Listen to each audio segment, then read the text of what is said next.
Hello, I'm Trish Triumpho Sullivan, and I'm here for PHOTO1 class to talk about assignment number 8, which is an advertisement. I will pretend I'm a spokesmodel. This is an advertisement.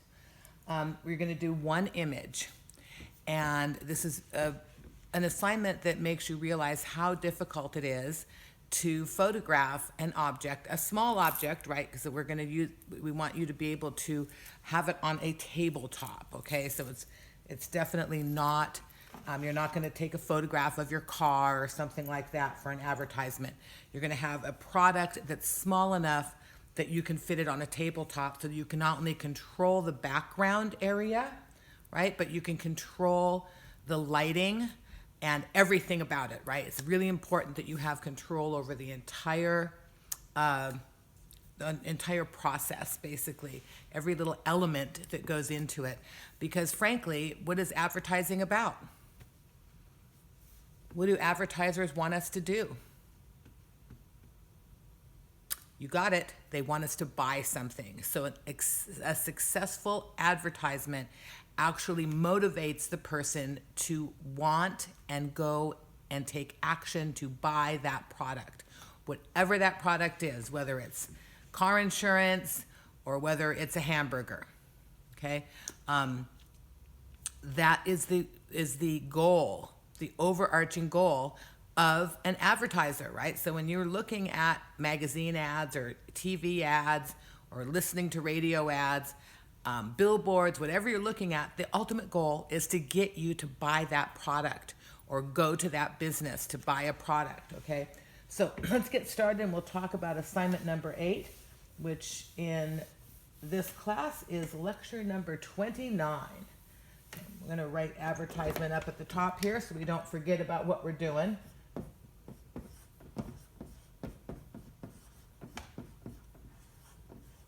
So advertisement, you guys, is going to be one image, right? So you're only going to turn in one image. If you are unsure of which image to turn in, ask some friends, ask your family, show them on Facebook if you want to, and say, hey, which one do you think is the best advertisement? Right? Would you buy this product if I was advertising it?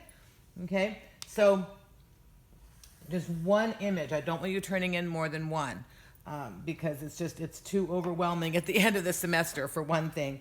But for another thing, this is an exercise that's supposed to help you, okay, to make a choice, to make your decision, to look at all the elements that make a good photograph, good lighting, focus and depth of field, making sure the background is appropriate or it's isolating the subject. The lighting is probably direct and fill. That would probably be the best. And the second best from that would probably be diffused if you have an subject that's very shiny, say like metal or glass that's very reflective. And then you might think about using a little more diffused light or really isolating the subject by putting up some barriers so that it can't reflect things from out of the controlled advertisement photography area, okay? So let's talk about what the overarching goal is here, and that is to get you to buy a product.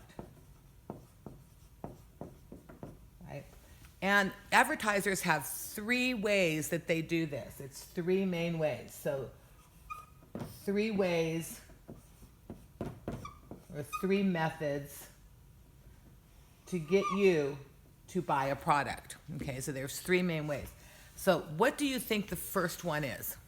I'm going to think about it for a minute and think about it kind of hard because I want you to remember, and a lot of times my students in the class, they'll say, what gets people to buy stuff? A spokesmodel, right? Bright colors, nice music.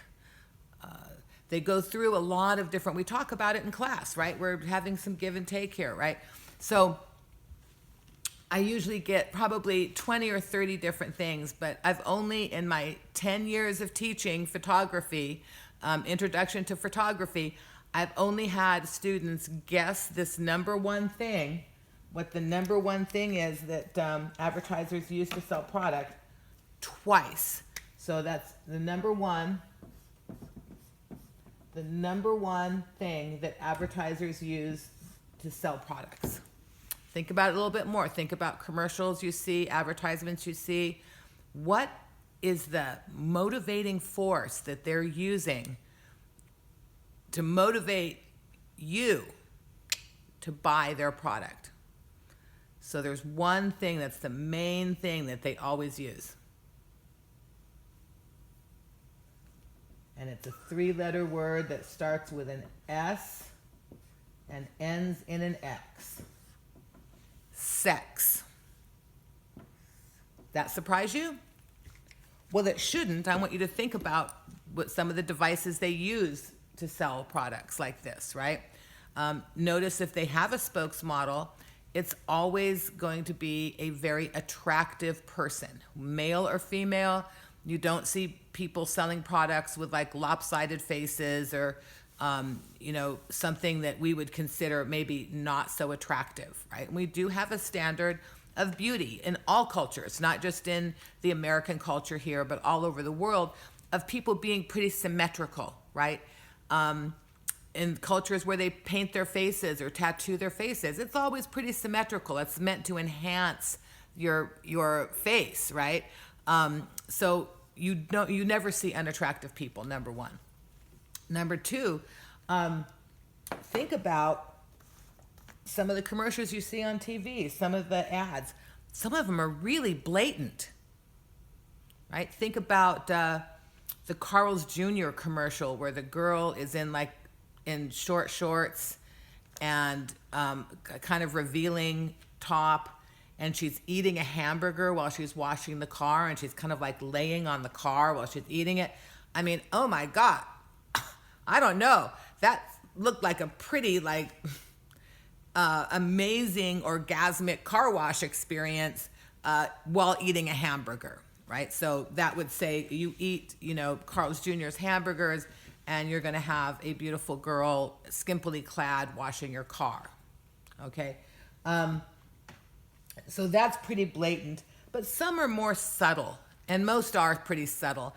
And some are even almost subliminal, but they all use sex. That's the number one thing. So when you start, I want you to look at TV commercials, watch a little bit of TV, and tell me if you can find commercials that don't use sex somehow in the commercial to sell their product, whether it's a good-looking spokesmodel or it's a product that can make you look better, that kind of thing, okay? And then there's the number two thing that advertisers use to sell product.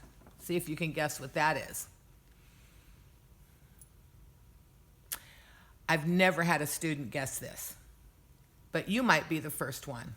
The second thing that advertisers use is fear. And it's usually fear of not having sex, okay? So if you were to fear something, it would be not having sex. And when you think about that, I mean, really think about it. What kind of products are they selling you where they're using fear? And you may not get it right away, but think about if you don't use this toothpaste, your teeth aren't going to be very white. You're not going to be very attractive to the opposite sex. If you don't use this particular deodorant, you're going to have BO and no one's going to come close to you, right? If you don't shave your legs with this particular razor, right? Or your face with this particular razor, depending, what you want to shave, right? You're not going to be sexy enough to attract the opposite sex or the same sex or whoever you want to attract, okay? So they use fear, right, of bad breath. Use this mouthwash, use this gum, use this beauty product, shampoo, whatever it is. There's always this kind of underlying thing of if you don't use it, you're not going to get any of this, right? So you're not going to be successful in life, and successful people have plenty of sex, right? So the second most common thing that advertisers use is fear. There's a third thing. So number 3, see if you can guess what this is. And this you might guess pretty easily because it's going to be the commercials that are the most memorable. And think about the commercials that you see that are really memorable. What do they all have in common? Humor. So the third thing that advertisers use to sell products is humor. And humor is probably one of the funnest ways, of course, to sell product, but it tends to be the most memorable. People tend to remember these funny ones. They don't necessarily remember the ones that are using sex even really blatantly or subliminally, but it's there. It's there in the back of your mind. You're thinking, oh gosh, I better buy this product or I'm not going to have any sex, right? I'm not going to attract the mate that I want in my life. So they're using these emotions to manipulate the public, right? They're going for really primal emotion, right? Sex, and some people might say love, right? And fear. And fear of usually of not having sex, but it could be fear of maybe not having the proper insurance, right? Or something like that. Most of the insurance companies, though, they don't want you to be afraid because that's not going to sell insurance. They want you to remember their commercials. And the best way to get you to remember is to have something memorable, right? So humor works great. And think of some commercials that are really funny. There's been Eclipse Gum, I think, is one that was, or no, was it Eclipse? Orbit had some very funny commercials where the lady would hold up the gum and go, fabulous, right? And her teeth would glint. Let's see, what's another? Some Doritos ones are pretty funny. Geico has come up with some car insurance, has come up with some really funny ones. And they've kind of run with it. Like they have like series of the same thing where they come back and do kind of a similar thing. So they've really done some amazing stuff with humor, right? Look at the Super Bowl commercials. People spend millions of dollars, advertising their product on the Super Bowl, during the Super Bowl. And they mostly use humor, right? It's mostly humor. So those are the 3 main things. And this is your homework. I want you to look at some TV or look at some magazines and find some of these, right? So we're going to talk about this in class live when we're on our little Zoom class discussion, okay? So let's talk about this just a little bit more. So here's an example of, there is an example that I'd like to share with you, and it's the longest running ad campaign ever. It's a major company, a global brand, and they've used the exact same ad campaign, and I mean exact, except for the spokesmodels like croaking off over the years, right? I think it's been going on for, I want to say, 70 years. I'm going to have to check because I'm not really positive, but I think it's about 70 years. And if it's not 70, it's 60, but it's still like the longest running ad campaign ever.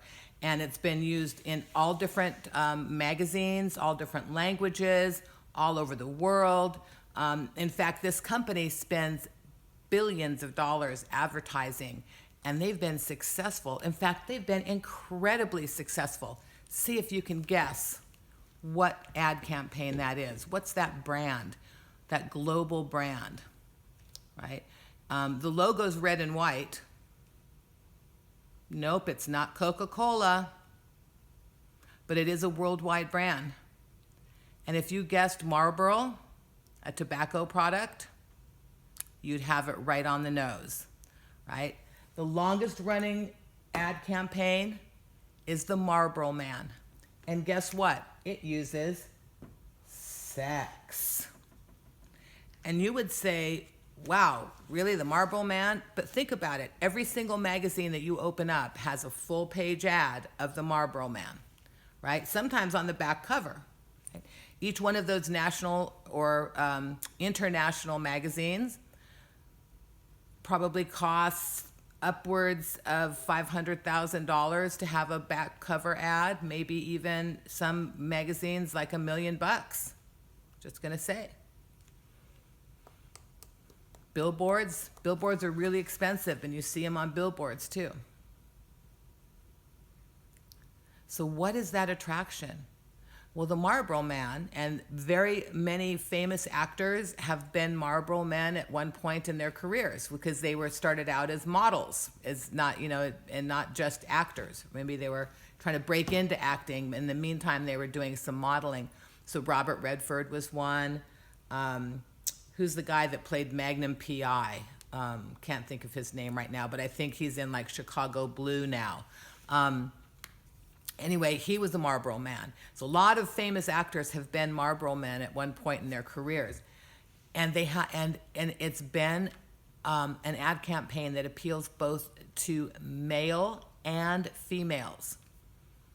And the reason is because women want to be with that Marlboro Man and men want to be him. And so that is a great, successful, well, I'm not going to say the product's great because as a former smoker myself, I know that the products are not good and they can, cause cancer and kill people in a lot of different ways. But the ad campaign is successful, and that's why it's lasted so long, right? We've got something that's like pretty amazing. So I want you to, over the next few days, before we have our next discussion, I want you to look at some ads and see if you can find some that use sex really blatantly, that use fear, okay? And of course, some that use humor. And we'll talk a little bit about that on our next class. So let's talk about how do we do this, okay? So we figured out what advertisers use to sell product. Now, how do they do it? Well, the first thing they do is they make sure the product looks good. In the advertising industry, it's called slicking. Well, let's talk about slicking for just a moment. When you go to the store, if you see something like a product on the shelf where the can is dented or it's really dusty, maybe something's torn on it, broken, crushed, half full, opened, fingerprints, just not looking good, what do you do with that product? Do you put it in your cart and buy it? No. You move it aside and you get the thing behind it, right? The one that looks good, the one that doesn't look like your little brother sat on it, okay, and crushed it. So it's very important that your product look good. It has to look not just good, it has to look fantastic. Right? No one's going to buy a bottle of perfume that's half empty or that looks like it's been sitting in your dusty makeup drawer with, fingerprints all over it and the top missing. No one's going to buy that. If you saw that in the store, you'd be like, please, I don't think so, right? You're not going to get me that. You wouldn't even buy something like that at a yard sale. I mean, seriously. So slicking, you want to make your advertisement, your product look fantastic. So that means it has to be fairly new. In other words, it can't look like it's been opened. It can't look like your little brother sat on it. It can't be dusty, dirty, wrinkled, dented, broken. I mean, I can't even think of anything else. What else? Crushed. you have to have a product. Now, and I'm not saying you have to go buy one. You can find something in your home. I mean, almost everyone has some kind of product that they could use that either they, would buy in the store or would use. If you're going to have to buy dog food anyway, right? Just make sure you're using a new bag that's unopened. You're going to have to buy cereal anyway. Just make sure that you use a bag that has, or a box that hasn't been opened yet, right? And it looks new. It's not dented or crushed or anything. If you're selling clothing, right? If you're trying to sell some kind of clothes, make sure they're like neatly pressed. They're not wrinkled or dirty or looking kind of funky, right?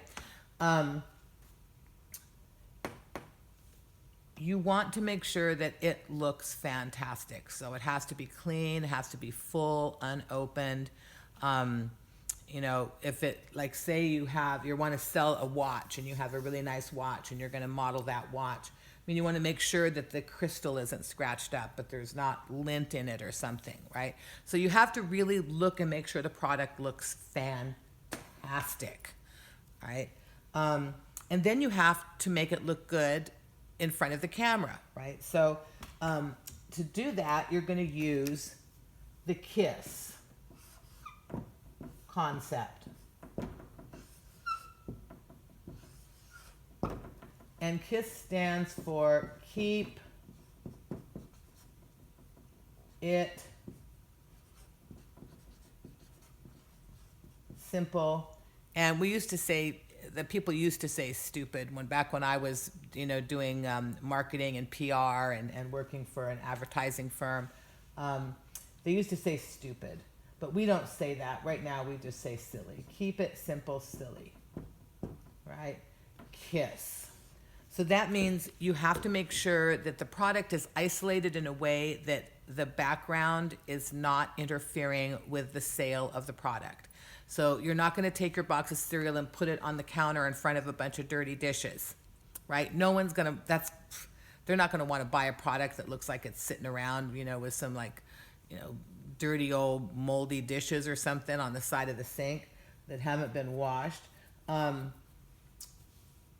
You want to make sure that you've controlled the background. If you're outdoors, make sure that the background is really neutral. Or if the background has something to do with the product, like let's say it's a bottle of wine and you want to have it sitting next to a grapevine in a vineyard, okay? Maybe you work in a vineyard, who knows? If you're going to do that, number one, you want to make sure the lighting's right. So what's the best time of day? Early morning, late afternoon, right? When the sun's low in the sky and it can come in from the side, okay? And you're going to be using direct and fill light, right? That's good. But let's say that you're doing this bottle of wine in a vineyard. Well, you don't want to show anything that looks ugly. So you're probably not going to want to show, say, the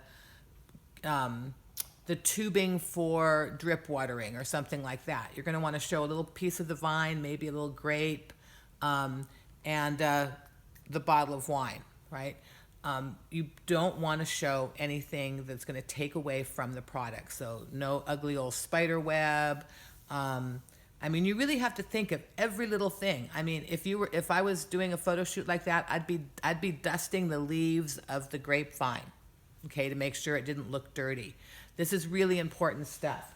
So keeping it simple means you want to make sure the product is isolated. You can use fabric in the background, right? And I'm going to do a demo that'll show you a couple different things.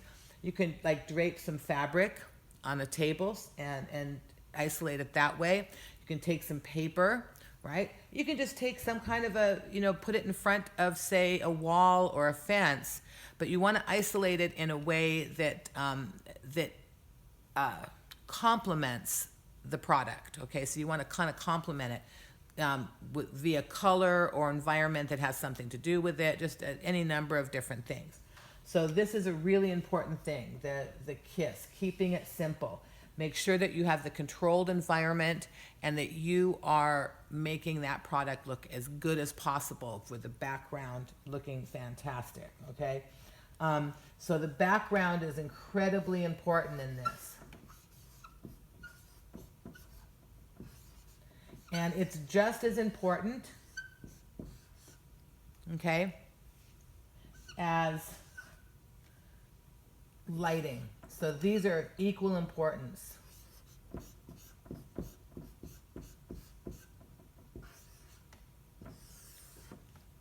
Put a star by each of them because lighting, very, very important, and background, very, very important. And keep it simple, okay? You don't want it busy. You don't want too many things in there. If you're doing cereal, you're gonna want maybe a cereal bowl and a spoon, and then like that's it, okay? And let's get back to this kiss thing right here. They do, you know, you really want it, in order to make it look fantastic, and you're staging, you know, because this is staging, making sure that your background is good, that you're following this kiss rule. And remember also that you're going to follow the rules of good composition, right? The rule of thirds. Remember that one? Okay. So you're going to make sure that it follows the rules of good composition as well, right? Some unity, variety, asymmetrical balance, all those things we talked about, along with the lighting. So you're expected to really, I mean, I want to see an image when you're done with this, you guys, that would be acceptable to print in a magazine, right? That you would say, oh my gosh, this looks so good, it could be an ad in a magazine, okay? And you can't use any words, right? So you're not gonna use a program to write words on it. This is a photo only. You have to use the photo to sell the product, which means you need to identify the product, okay? I've had people send me a picture of an apple. Well, that's great, but where do I buy it? What's the brand? Why do I want it, right? What makes that apple special, right? You need to have some kind of identifying thing. And I'll show you some examples of that as well. We're gonna look at some photographs of both professional advertisements, really successful ad campaign kind of advertisements, and we're gonna also look at some student work that was incredibly successful, okay? We're also you're gonna watch a movie that's called The Heavenly Portia, and it's by a commercial photographer who is very, very successful. And you'll notice he's using film. A lot of professional photographers still use film. It's actually still better than digital. No matter how good digital gets, film is still really, is actually, you know, a little bit better. So staging is very important. And that's what this is, right? Following this, you're in the background, the lighting, staging. That's all part of staging. There. Let's see if you can actually read it. Writing sideways isn't always my best suit, okay? So everything matters in these, in a photo shoot like this. The background matters, the look, how clean and nice the product looks, how it's displayed, how it's set up, and how are you presenting it, right? The lighting the lighting has to be absolutely perfect, has to show the product, show the name of the product. If there's a name on it, say a bottle of perfume, if it says Coco Chanel, you want to see that it says Coco Chanel, right? You don't want to see it in shadow and have the background be lit, right? You need to have some light kind of coming from a little bit from the side, but also from the front, and you need to have some fill light in so there's no shadow on it, right? You want maybe a little shadow if it's something that you want to see that three-dimensional quality, but you don't want the shadow to be completely gone. And let me give you an example of how everything matters, okay? I had this beautiful photograph. I mean, it was well lit, and the person found a gorgeous spokesmodel with lips that would go with the product, which in this case, we'll use a red one here. In this case, it was lipstick, okay? So the student was wanting to sell lipstick. And I don't remember the brand. We'll just say it was MAC. Okay, so they had her lips done up perfectly. They looked beautiful. And the photograph really just only showed the lips, right? It didn't show, I think it might have showed a bit of the nose, but it didn't show the rest of the face. It was just a really close-in shot of these beautiful full lips, perfectly done with lipstick, okay? And then the spokesmodel was holding the lipstick with the brand showing, like, so that you could see the brand next to the lips, right? And so the thing, she was holding it like this and had this, but her fingernail polish was all chipped and like half peeled off. I mean, it looked like crap. And here she was with this beautiful thing. If they wouldn't have put the hand in there. So this is where every detail matters. If you're going to show someone's hand, make sure the nails are clean, and if you have a nail polish, that it's done like perfectly. Because you'd never see an ad in a magazine for lipstick with a nail polish all chipped up and gross, right? No way. And advertisers go through a lot to make sure their product is slick and looks good. Have you ever seen a hamburger that looks as good as it does in those TV commercials? No. I'd say hell no. They look pretty sad and forlorn when you open them up, don't they? Even in a restaurant, like, their nicest looking hamburger never looks as good as those juicy, beautiful ones on TV that have like grease flying off of them almost, right?